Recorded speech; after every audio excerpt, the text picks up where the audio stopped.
Bonjour, bonjour, bonjour à tous, bonjour tout le monde, c'est Mario. Aujourd'hui, euh, j'ai à cœur de vous parler sur le sujet de la prière. Aujourd'hui, je veux prendre un moment pour vous parler sur le sujet de la prière, parce que la prière, c'est une très grande importance. La prière, c'est la clé.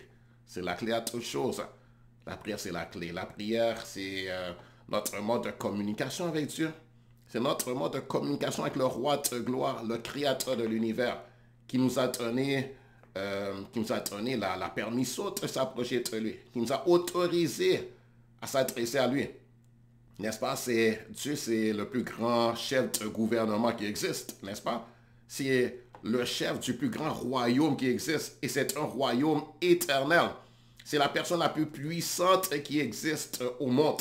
C'est la personne la plus puissante qui a le plus de pouvoir, de puissance, de capacité. Et ce Dieu-là, il est puissant. Et c'est un Dieu de communication. C'est un Dieu qui a des oreilles pour entendre. Il a des yeux pour voir. Il a une bouche pour parler. Il a un cœur. Il a un cœur, il a une personnalité, un caractère. Il a des sentiments. Il a des émotions aussi. Gloire à Dieu. Et c'est un Dieu de relation. C'est un Dieu de communion. Et c'est quelqu'un de merveilleux, de magnifique. C'est quelqu'un de merveilleux, magnifique. Il est amour. Sa personne est l'amour. Il est l'amour personnifié. Toute sa personne, c'est amour, beauté, bienveillance. Et il est compatissant. C'est une personne pleine de compassion. Gloire à Dieu, gloire à Dieu, gloire à Dieu, gloire à ce Dieu merveilleux que nous avons. N'est-ce pas? Sur la terre, il y a des faux dieux, on le sait. Hein? Il y en a qui sont venus et qui ont voulu se faire passer pour Dieu, mais ils ne le sont pas. Il y a des imposteurs. Il y a des imposteurs, il y a des faux dieux. Hein? Mais il y a un seul Dieu, un seul vrai Dieu, un seul créateur des cieux et de la terre. Et ce Dieu, c'est un Dieu d'amour. Il s'est révélé dans la Bible. Hein? Tu veux connaître Dieu, tu veux connaître sa volonté, tu veux connaître comment il est, comment est son caractère, sa personnalité, son tempérament, comment il pense, comment il agit, quelles sont ses émotions, quels sont ses désirs. Tu veux une relation avec lui? Eh bien, va lire la Bible. Sache que le Dieu de la Bible, le Dieu qui a parlé dans la Bible, c'est le vrai Dieu, le Dieu qui s'est révélé dans la Bible. Et ce Dieu-là qui s'est révélé au prophète de la Bible, Moïse, au prophète Moïse, prophète Isaïe, prophète Ézéchiel, prophète Daniel, les prophètes du peuple d'Israël. Ça, c'est le vrai Dieu, celui qui nous a fait sortir du pays d'Égypte. Vous voyez comment il est puissant. Et il s'est prouvé, hein. Il s'est prouvé, il a démontré sa puissance, sa grandeur, et qu'il est réel, qu'il est vivant. N'est-ce pas? Il a pris un tout petit peuple, afin qu'on c'était une famille. Hein? Et il a fait de grandes choses avec eux pour montrer sa puissance et pour apporter sa parole au monde. N'est-ce pas? Gloire à Dieu. Donc c'est le Dieu des apôtres de Jésus-Christ. Ah oui, ah oui, ah oui, c'est lui le vrai Dieu. C'est lui le Dieu véritable. Donc vraiment, il faut savoir où on trouve sa parole. C'est dans la Bible, je te le dis, la Bible. La Bible, c'est la parole de Dieu, véritable, authentique. Il n'y a pas de contrefaçon là-dedans. Ça, c'est la parole de Dieu. Donc, va lire la Bible. Ah, je t'encourage absolument à lire la Bible. Toi qui m'écoutes, prends le temps de lire la Bible.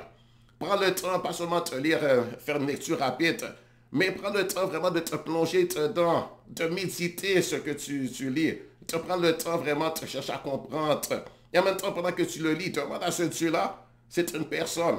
Hein? C'est une personne. Plus, c'est-à-dire il a une personnalité, il a un caractère, il a de l'intelligence, il pense, il réfléchit, il raisonne, il comprend, on peut lui parler, n'est-ce pas? Et on a été créé à son image et à sa ressemblance. C'est pour ça que nous sommes des personnes humaines, n'est-ce pas? Nous ne sommes pas des animaux, nous les hommes. Les animaux ne parlent pas. Les animaux n'ont pas de sentiments, ils n'ont pas un caractère, ils n'ont pas une personnalité, n'est-ce pas? Les animaux n'ont pas ce qu'on appelle la justice. Les animaux n'ont pas ce qu'on appelle un gouvernement, n'est-ce pas? Les animaux n'ont pas de gouvernement. Les animaux n'ont pas de moralité. Il n'y a pas de justice dans le monde des animaux. On ne parle pas de justice. n'est-ce pas? Mais nous les hommes, on parle de justice, n'est-ce pas? On parle de moralité, on parle de péché. Les animaux n'ont pas ce qu'on appelle le péché parce que c'est un animal. Hein, l'animal, c'est un animal, il n'a pas un esprit au-dedans de lui, c'est juste un animal, il va être cher. C'est pour ça que quand un chien, par exemple, voit une chienne, tout de suite, ils se mettent ensemble, ils s'accouplent, n'est-ce pas? Ils n'ont pas eu de relation, ils n'ont pas eu de, comment dire, pour dire, à se connaître, à se parler, fiançailles, choses de ce genre, moralité, etc. Deux êtres humains, non, non, pas du tout, ne doivent pas du tout, quand ils se voient, et puis voici, ils s'accouplent comme des chiens, ça ne marche pas. On n'est pas des chiens, on est des êtres humains. Ouais, c'est pour ça que nous, on est spécial. Et on a été créé à l'image de Dieu, mais pas les animaux. Les animaux n'ont pas été créés à l'image de Dieu. Ils n'ont pas l'image de Dieu. Ils n'ont pas un esprit. Parce que Dieu est esprit, les animaux n'ont pas un esprit. Ils ne sont que la chair, la viande. Mais nous, les êtres humains, oui, on a un corps physique, mais à l'intérieur de notre corps physique, il y a un esprit humain. Gloire à Dieu. Gloire à Dieu, alléluia. Et on peut avoir relation avec Dieu. Et Dieu a envoyé son Fils unique, Jésus, afin que quiconque croit en lui ne périsse point, mais qu'il ait la vie éternelle. Mais ici, on parle des êtres humains, les hommes, n'est-ce pas? Que cet homme-là soit pauvre, riche, peu importe sa condition sociale, qu'il soit instruit ou bien qu'il soit ignorant, peu importe. Un homme, c'est un homme. Hein? Ce qui fait l'homme, ce n'est pas les biens matériels qu'il possède ou qu'il ne possède pas, n'est-ce pas? Ce n'est pas son niveau d'éducation, ce n'est pas son niveau d'instruction, ce n'est pas les diplômes que tu pourrais avoir ou que tu pourrais ne pas avoir, n'est-ce pas? Mais ce qui fait un homme, c'est l'esprit qui est à l'intérieur de toi. Un esprit humain, tu es un être humain, n'est-ce pas? Tu es un être humain et tout être humain a de la valeur aux yeux de Dieu. Et Jésus a traîné sa vie pour tous les êtres humains. Tous les êtres humains, peu importe la condition sociale, n'est-ce pas? Donc, peu importe en tout cas ce qu'un autre homme peut penser de toi, ce n'est pas l'homme qui détermine ta valeur, c'est parce que l'autre pense de toi, mais c'est ce que Dieu pense de toi. Et Dieu a fait de toi une créature merveilleuse, toi qui m'écoutes. Dieu a fait de nous tous des créatures merveilleuses. L'homme, c'est une créature merveilleuse. Et Dieu a tellement aimé nous les hommes qu'il a donné son Fils unique, afin qu'on ne périsse pas. Jésus est venu. Donc aujourd'hui, j'ai à cœur de vous parler sur le sujet de la prière. Et je vais même je vais faire plusieurs messages sur ce sujet parce qu'il y a beaucoup à dire. Il y a beaucoup à dire sur ce sujet-là. Et puis bon, je vais faire une petite vidéo d'à peu près 20-25 minutes. Donc, 20-25 minutes, on ne peut pas dire beaucoup. Mais je vais faire des petites vidéos et pour vous en dire de plus en plus, n'est-ce pas? Donc, alors, que Dieu vous bénisse. Et sachez que je vous aime beaucoup. Et c'est par amour que je prends de mon temps pour partager avec vous ce que j'ai appris de Dieu, ce que j'ai reçu de Dieu. Alléluia! Gloire à l'Éternel, ce que j'ai reçu de Dieu dans la Bible. Ce que j'ai reçu de mon Père Céleste. Gloire à Dieu, gloire au Seigneur. Béni soit l'Éternel, ce que j'ai reçu à travers les prophètes et les apôtres de Jésus-Christ, ce que je reçois à travers ce que je reçois aussi à travers mes pasteurs, etc. Mais tout ça, ça vient de Dieu. Hein? Vraiment, je vous dis, ça vient de Dieu. C'est la parole de Dieu. Et puis, c'est Dieu qui nous a donné ces instructions dans les Saintes Écritures, la Bible. Donc, je vous exhorte, va lire la Bible. Ne néglige pas. C'est le livre de ton testament. Dieu t'a laissé un testament. C'est le livre de tes promesses. C'est Dieu pour toi. Néglige pas les promesses. Va chercher quelles sont les promesses de Dieu pour toi. Va chercher à connaître ton héritage. Et puis, toi qui n'as pas de relation avec Dieu, mais sache que Dieu veut la relation avec toi. La personne la plus merveilleuse qui soit, un grand roi, une personne magnifique. Il est magnificent, il est splendeur, il est gloire. Et cette personne-là, il sait tout, il connaît tout, il est tout puissant. Il a créé les cieux et la terre, il a créé la planète Terre avec toute la végétation que tu vois. Hein, toutes les oiseaux, toutes les sortes d'oiseaux. Il y a toutes sortes d'oiseaux, n'est-ce pas? Il y a l'aigle. Enfin, je n'ai pas besoin de vous dire toutes les sortes d'oiseaux qu'il y a. Vous voyez, c'est tellement nombreux. Et je suis sûr que tu n'as pas vu toutes les sortes d'oiseaux qu'il y a. Il y a toutes sortes d'oiseaux. Dans les mers, il y a les poissons en abondance. Il y a d'autres types de créatures aussi. Il n'y a pas seulement les poissons dans les mers, hein, et dans les océans, dans les rivières, etc. N'est-ce pas? Et puis, tu vois le cycle des saisons. Tu vois les lois de l'univers, les lois. Hein? Tout ça, ça vient de qui? De Dieu. Et cette personne-ci merveilleux, si puissant, si intelligente, si sage. Et il veut la relation avec toi. Et il t'offre, c'est-à-dire, il te dit, parle-moi. Hein, parle-moi, je suis prêt à t'entendre. Je suis prêt à t'écouter. Je suis prêt à avoir la communion avec toi, relation avec toi. Et je t'offre de rentrer dans mon intimité. Et d'être mon enfant. Si tu n'es pas encore mon enfant, sache que je vais être ton enfant. Je vais être un père pour toi. Je vais être un père pour toi. Je t'offre mon amitié. Plus encore, je t'offre d'être mon enfant d'adoption, mon enfant légitime. Et je t'offre de te faire du bien.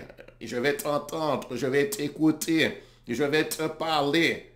Et je vais agir pour toi. Je vais mettre ma puissance à l'œuvre pour toi, en action pour toi. Je vais te démontrer ma puissance, ma grandeur, ma gloire. Je vais faire tes merveilles pour toi. Je vais te guérir. Si tu as besoin de guérison, je vais te guérir. Je vais te délivrer de tes ennemis. Je vais te protéger. Je vais te garder. Je vais t'assurer ta sécurité. Assurer ta protection. Tu n'as rien à craindre. Je serai là pour toi. Hein? Dieu te dit, je serai là pour toi. Mais seulement, choisis la relation avec moi. Dieu te dit. Hein? Donc, choisis la relation avec Dieu. Hein? Donc, aujourd'hui, je vais te parler de la prière. Et il nous est enseigné dans la Bible que nous pouvons faire toutes sortes de prières. N'est-ce pas? Nous pouvons faire toutes sortes de prières. Et nous sommes exhortés et encouragés à faire toutes sortes de prières. Dans Éphésiens, dans la Bible, dans le livre qui s'appelle Éphésiens, en fait, c'est une lettre que l'apôtre Paul, le serviteur de Dieu, un messager puissant de Dieu, un prophète et un enseignant de la parole de Dieu, hein, et qui a fait, Dieu l'a utilisé pour faire tes miracles, tes prodiges et tes merveilles, pour guérir les malades, pour guérir les personnes infirmes, pour guérir toutes sortes d'infirmités. Il a guéri des gens de toutes sortes d'infirmités, des gens qui étaient paralysés, hein, on se sont levés, ont marché, des malades ont été guéris, des aveugles ont vu, hein, des aveugles ont vu, etc. Il a fait de grandes choses. C'est un homme puissant par la puissance de Dieu. Et même il a vu Jésus. Hein? Et puis même, il a eu des expériences extraordinaires avec Dieu. Il a entendu la voix de Dieu. Il a connu Dieu personnellement. Il a connu Dieu personnellement. Et avant de connaître Dieu, il était incrédule. Hein? Il était incrédule, il avait été incrédule dans le passé. Autrefois, il avait été incrédule. Hein? Parce qu'il était trompé. Hein? Il pensait qu'il était un persécuteur auparavant des chrétiens. Mais Jésus l'a rencontré. Et Jésus lui-même l'a convaincu que Jésus est réel. Et de se mettre du côté de Jésus, du côté de Dieu, plutôt que de ceux qui persécutent les enfants de Dieu, qui persécutent les chrétiens. Donc l'apôtre Paul a dit, il a dit, faites en tout temps par l'Esprit. Hein, par l'Esprit, c'est parlant de par le Saint-Esprit. Hein, toutes sortes de prières et de supplications. Veillez à cela avec une entière persévérance et priez pour tous les saints. Donc il dit, faites en tout temps par l'Esprit toutes sortes de prières. Hein, donc on peut faire toutes sortes de prières. Hein, je vais vous en parler tout à l'heure. Il nous est enseigné dans la Bible que nous pouvons faire toutes sortes de prières. Et nous sommes exhortés et encouragés à faire toutes sortes de prières. Car il y a différents types de prières que nous pouvons faire selon la situation et selon le besoin. Il y a, par exemple, il y a un type de prière dans laquelle nous nous approchons de Dieu, du trône de sa grâce, hein, le trône, parce que, comme je l'ai dit, c'est un roi. On s'approche du trône de grâce, hein, la grâce où il y a la faveur, on obtient faveur, et on vient pour obtenir faveur, pour obtenir grâce et miséricorde, n'est-ce pas? On vient avec humilité. Donc, il nous dit de nous approcher du trône de la grâce pour parler à notre Père Céleste. Dans cette prière, on vient, on s'approche du trône de la grâce, hein, pour parler à notre Père Céleste et s'entretenir avec lui sur différents sujets, communier avec lui, lui faire des demandes et des requêtes pour soi-même ou pour une autre personne ou encore pour une famille, pour notre famille, pour notre nation, pour le gouvernement et pour différents groupes. Hein? Donc, il y a ce type de prière. Dans cette catégorie de prière, nous trouvons la prière, par exemple, une requête personnelle, où tu présentes une requête à Dieu, où tu fais connaître à Dieu tes désirs, tes besoins, tes demandes, tes aspirations, où tu demandes d'être enseigné et tu te demandes à recevoir instruction de Dieu parce qu'on a besoin de recevoir instruction, mais il faut demander. Il faut demander à Dieu de t'enseigner, demander l'enseignement, l'instruction, demander à ce que Dieu te fasse savoir, qu'il te fasse comprendre, qu'il te fasse connaître des choses. Oui, il faut demander. Demander à recevoir aussi la provision. Hein? La provision, c'est-à-dire, bon, la provision, la nourriture, ce que tu as besoin, n'est-ce pas? Si tu as besoin d'un emploi, tu peux demander à Dieu. Il est prêt à te donner, il est prêt à agir pour toi et il est puissant pour le faire. Prie. Et puis, laisse-lui aussi le temps d'agir, n'est-ce pas? Ne sois pas précipité. Et puis, quand tu te demandes à Dieu, laisse-le agir pour toi. Et puis, bien sûr, aussi, toi, fais ce que tu as à faire. Par exemple, va frapper, va voir les employeurs et puis dépose ton CV, ton curriculum vitae. Hein, fais ta demande d'emploi. Et tu pries à Dieu et Dieu va toucher les cœurs en ta faveur. Tu vas toucher le cœur des hommes en ta faveur. Tu vas agir pour toi. N'est-ce pas? Donc, tu peux demander à Dieu la nourriture, bien sûr, la nourriture chaque jour. D'ailleurs, Jésus avait dit à ses disciples, voici comment vous devez prier. Ça, c'est un modèle de prière en passant. Il a dit, quand vous priez, dites, notre Père qui est aux cieux, que ton nom soit sanctifié, que ton règne vienne, que ta volonté soit faite sur la terre comme au ciel. Donc, il a dit, adresse-toi à Dieu comme étant ton Père. Hein? Notre Père, c'est-à-dire Dieu, mon Père, notre Père, mon Père qui est aux cieux, que ton nom soit sanctifié. Hein? C'est-à-dire, tu commences à honorer Dieu dans ta prière. Tu commences à lui dire comment il est merveilleux. Tu commences à lui parler tes paroles agréables, hein? Tes paroles de louange à lui. N'est-ce pas, des paroles qui vont lui faire plaisir. Tu commences à proclamer sa grandeur, sa puissance. Et toi-même, ça va te donner du courage et ça va motiver ta foi. Parce que là, tu es en train de parler. Tu sais, je parle à Dieu. Hein? Je parle à celui qui est merveilleux, qui est magnifique, celui qui est glorieux. Et toi, il te dit notre Père. Donc, quand tu parles, et puis tu sais, c'est ton Père. Mais là, c'est ton Père. Tu sais, ton Père a tes intérêts à cœur. Et c'est un bon Père, un Père rempli d'amour. Hein? Tu dis, mon Père, Dieu, mon Père est mort. Gloire à Dieu. Donc, comme je dis, on peut demander à Dieu, bien sûr, la nourriture qui nous est nécessaire. Hein? Ce qui est nécessaire pour combler nos besoins d'ordre physique, aussi les besoins affectifs, besoins émotionnels, besoins d'ordre spirituel, tout ce qui est nécessaire à la vie d'un homme sur la terre. N'est-ce pas? Donc là, dans la catégorie de prière, dans ces catégories de prière, aussi, bon, il y a la prière aussi d'adoration. Hein? Quoique, en fait, des fois, on peut juste venir devant Dieu, et puis tout ce que tu fais, c'est adorer Dieu, lui exprimer ton amour, lui exprimer comment tu l'admires, lui dire, tu le loues. N'est-ce pas? On peut faire tout ça en même temps, n'est-ce pas? Hein? Donc,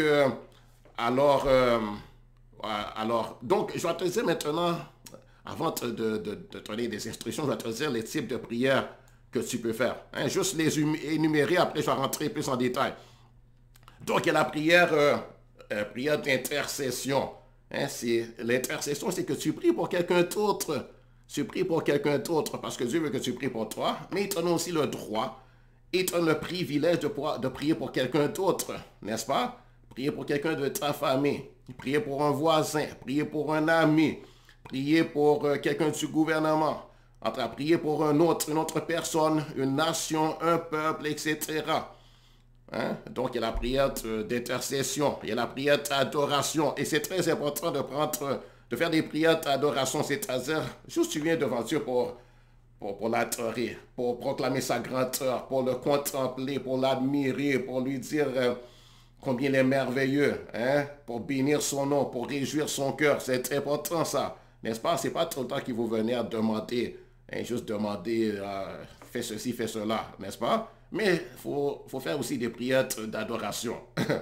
Hein? Prières de louange, louer Dieu, comme David le faisait dans les psaumes. Il faisait beaucoup ça. Des prières de louange, ils sont en train de donner des félicitations à Dieu. Ils sont en train de magnifier Dieu. Donc, prière de louange, prière d'action de grâce. Hein? Donc, action de grâce, ça veut dire remerciement, exprimer la gratitude, exprimer la reconnaissance. Prière de requête et de demande personnelle, je viens d'en parler. Prière de bénédiction. Dieu nous donne le pouvoir de bénir. Donc, faire des prières de bénédiction, dire, Père, au nom de Jésus de Nazareth, Père, je prie, bénis telle et telle personne, je bénis telle personne en ton nom, Père, bénis-les, fais-leur du bien, je les bénis en ton nom, etc. Prière de... Après, une prochaine fois, on rentrera là-dedans. Prière de prise d'autorité sur les démons. Hein, les démons, c'est les esprits méchants qui sont contre toi, qui sont contre ta famille. Il faut prendre autorité. Hein. Il faut faire des prières d'autorité sur les démons. Prière pour les chasser. Hein. Prière de délivrance. Prière pour augmenter la délivrance. Hein. Prière pour prendre autorité. Prière de délivrance. Je ne vais pas rentrer là-dedans. Je vais juste dire les types de prières. Après, on en parlera plus longuement. Prière de guérison. Prière pour augmenter la guérison, pour proclamer la guérison. N'est-ce pas? Prière qui apporte la guérison. Prière pour dire, Dieu guéris-moi. Dieu guérit telle personne. Et pour dire au nom de Jésus, sois guéri, etc. Prière de guérison. Hein? Prière pour la guérison, parce que Dieu veut guérir. Il est puissant pour guérir. Mais il faut augmenter la guérison. Hein? Il ne faut pas dire juste... il faut augmenter. Hein? Parce que Dieu va faire selon ta foi et selon ce que tu lui auras demandé. Il faut demander la guérison. Il faut croire pour la guérison. Hein? Faut pas juste aller voir les médecins, mais quand tu es malade, prie. Quand ton enfant est malade, prie. Demande la guérison. Crois pour la guérison. Dieu est prêt à guérir. Il est puissant pour guérir. Il a guéri dans le passé, il guérit encore aujourd'hui. Il n'a jamais cessé de guérir. Même pour qu'il puisse guérir, mais il faut que quelqu'un prie. Il faut que quelqu'un lui demande. Et même pour que tu sois sauvé, il fallait que tu demandes à Dieu de sauver ton âme.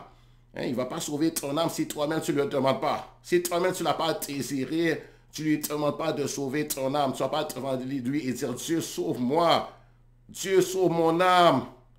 Sauve-moi. Délivre-moi de la mort éternelle et de l'enfer. Donne-moi la vie éternelle. Pardonne mes péchés. Sauve-moi. Fais-moi ton enfant. Que je ne périsse pas, mais que j'ai la vie éternelle comme tu as promis. Je veux la vie éternelle. Je veux la relation avec toi. Je veux vivre avec toi toujours. Je veux être avec toi, c'est toi que je choisis. Et je veux que tu sois mon Dieu, mon protecteur, mon défenseur, le gardien de mon âme, le sauveur de mon âme. Sauve-moi. Je crois en Jésus. Alors Dieu va te sauver. Mais si tu ne le fais jamais, si tu ne le fais jamais, ou bien tu dis, plus tard, quand je serai un vieillard, quand j'aurai vécu toute ma vie, j'aurai fait j'aurais pris mon plaisir, j'aurais fait ceci, cela. Et puis au dernier instant, là, je dirais Dieu, ok, maintenant je suis prêt à t'accepter. Mais tu ne sais pas si tu vas arriver à la vieillesse. Il y a beaucoup de gens qui sont morts jeunes. Et puis, pourquoi attendre? Hein? Si tu sais que c'est la vérité, c'est bon. Dieu veut seulement ton bien. Pourquoi est-ce que tu ne te réconcilies pas maintenant avec lui? Pourquoi est-ce que tu n'entres pas dans la relation maintenant? Pourquoi est-ce que tu veux connaître tous les péchés, etc., les plaisirs du péché? Mais le péché, ça coûte cher aussi, hein? Ça te coûte cher. Et ton cœur va s'endurcir. Tu vas recevoir beaucoup de coups, tu vas beaucoup souffrir. Et tu vas beaucoup te souiller. Hein? Tu vas beaucoup te souiller, puis ton cœur va s'endurcir. Et puis là où peut-être aujourd'hui ton cœur est sensible, mais ton cœur peut devenir dur. Et puis, bon, après tu peux... Tes malheurs peuvent t'arriver, puis tu penses que tu auras le temps plus tard, mais qui te dit que tu auras le temps? En tout cas, règle la chose tout de suite. Hein, si tu reconnais que c'est vrai, que c'est la vérité, tu reconnais que ce message, c'est la vérité, le message de l'évangile de Jésus-Christ, que Dieu a tellement aimé le monde qu'il a donné son Fils unique, afin que quiconque croit en lui ne périsse pas, mais qu'il ait la vie éternelle. Pourquoi attendre? Hein, sois réconcilié à lui maintenant. Sois réconcilié maintenant, et puis c'est des bonnes choses qu'il t'offre. Il t'offre l'adoption. Il t'offre de devenir ton Père, ton Sauveur, et il te sauvera. Hein? Il te pardonnera. Tu seras sous sa protection. Même il va faire de toi un prince puisqu'il est roi. Il va te donner une belle vie. Hein? Une belle vie. Quoique il y aura tes combats, hein? C'est pas ça que tu n'auras pas de combat sur cette terre. Tu auras tes combats. Tu auras tes ennemis, mais tu auras la victoire sur eux aussi. Hein? Gloire à Dieu. Béni soit l'Éternel. Et un jour, tu partiras et tu iras vivre avec Dieu toujours là-haut dans le ciel, dans son paradis céleste, dans la ville sainte, appelée la Nouvelle Jérusalem. Ce sera glorieux et magnifique. Donc, dès maintenant, rentre dans la relation avec Dieu. Je te recommande, je te l'exhorte. Hein, fais-le. Hein, et puis, commence à prier à Dieu pour la restauration de ta vie, pour la guérison. Hein, commence à faire ça. Hein? Gloire à Dieu. Hein, commence à faire des prières d'alliance, à t'engager envers Dieu. Hein, il y a les prières d'alliance et d'engagement envers Dieu où tu fais alliance avec Dieu. Tu dis, Dieu, je fais alliance avec toi, je m'engage envers toi. Je fais alliance avec toi. Hein? Je deviens ton ami et toi, tu deviens mon allié. C'est toi qui vas me protéger. Tu fais des prières d'alliance comme Abraham l'avait fait. Prière, confession, péché, repentance. C'est important, hein? Prière, confession, péché, repentance pour confesser tes péchés, te demander pardon pour tes péchés afin qu'ils soient pardonnés. Hein? Et même après que tu as reçu Jésus, tu es né de nouveau, tu as encore à te demander pardon parce que hein, tu es encore dans la chair et puis il va t'arriver encore un péché. Donc il faut savoir te demander pardon afin que tout soit pardonné, n'est-ce pas? Et que tu as besoin de faire des prières de confession de péché. Hein? Prière de consécration à Dieu. On a toutes sortes de prières. Hein? Gloire à Dieu, béni soit l'Éternel. Donc je vais m'arrêter là parce que je vois que ça fait déjà 25 minutes. Hein? Donc là, c'est juste une introduction. Hein? Après, je vous en parlerai plus en détail. Gloire à Dieu. Et sache que tout ce que tu demandes à Dieu, demande dans le nom de Jésus. Demande avec foi. Demande avec confiance. Hein? Mes lunettes ont la buée. Mais c'est pas grave. Donc, demande avec foi. Demande avec assurance. Demande dans le nom de Jésus. Hein? Et crois que Dieu t'entend. Crois que Dieu t'entend. Et il t'a promis des choses. Tout ce que tu demandes, compte sur la grâce de Dieu, la faveur de Dieu. N'est-ce pas? Et c'est ce que Dieu va faire pour toi, c'est à cause de ce que Jésus a fait à la croix, pas à cause de ta bonté personnelle. N'est-ce pas? Ne compte pas sur ta bonté. Hein? Ne viens pas dire Dieu, tu sais, je suis une bonne personne. Hein? Non, dis Dieu, je sais que je ne suis pas une bonne personne, mais c'est ce que tu fais pour moi. Et tu m'acceptes, tu me reçois à cause de ce que Jésus a fait. Hein, c'est à cause de ce que Jésus a fait. Je ne viens pas plaider ma bonté personnelle, ma bonne conduite, quoique je fais mes efforts, hein, mais je viens demander à cause de ce que Jésus a fait. Jésus, c'est ma justification, c'est ma sanctification, c'est ma rédemption. Jésus, c'est ma justice. Ah, gloire à Dieu. Alors que Dieu te bénisse. Au revoir. C'était Mario. Bye.